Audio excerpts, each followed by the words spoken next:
OK，那我们这个范例呢是要介绍 File Upload 的录音的功能，以及我们在签合的时候可以使用录音的这个功能。那我们先来看一下这个范例哦。我们这个范例呢是一个请假单输入的一个范例。那我们在请假原因这里呢，就是我们在 PC 上面的话，我们可以用文字的方式去做一个输入。那我们来看一下它在 App 上面怎么做操作哈。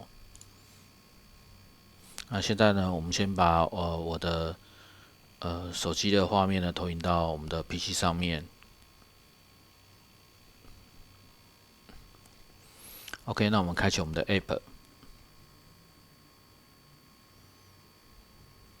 那我们开启我们的页面。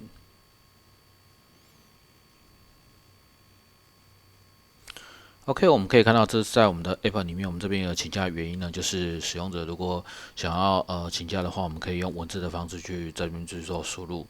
那如果说我们今天不想用文字的方式去做输入，想要用录音的功能，怎么操作呢？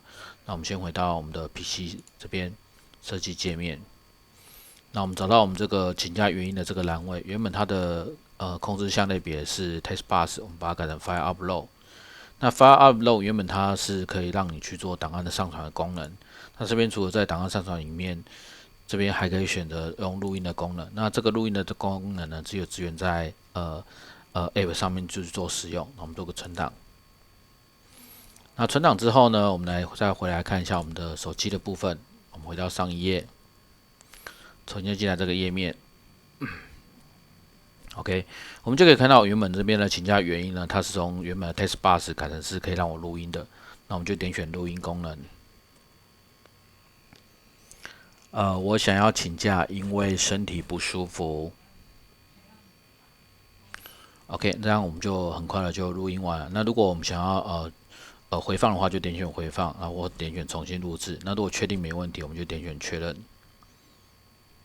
OK， 那如果确定没问题的话，我们就点选送审。那我们就可以在这边看到请假的一个原因。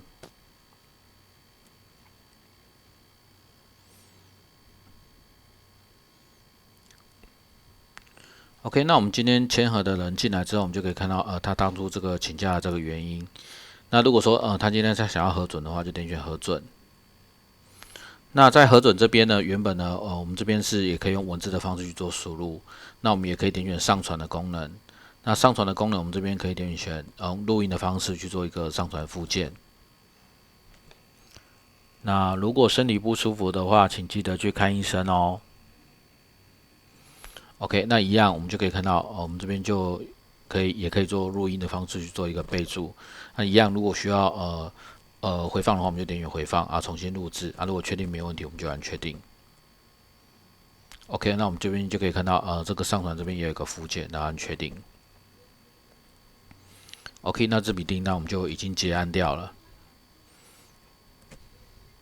好，那我们到以前在这个地方去看一下哈，我们可以看到就是说，这边就会有记录说他当初请假的原因，还有一个录音档。那以及呢，我们这边可以看到他的签合记录。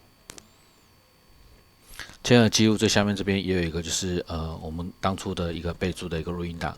那如果有需要的话，就可以再点开来做浏览。那以上呢就是我们的 File Upload，可以使用录音的功能，以及在签合的时候可以使用录音的这个功能的一个效果。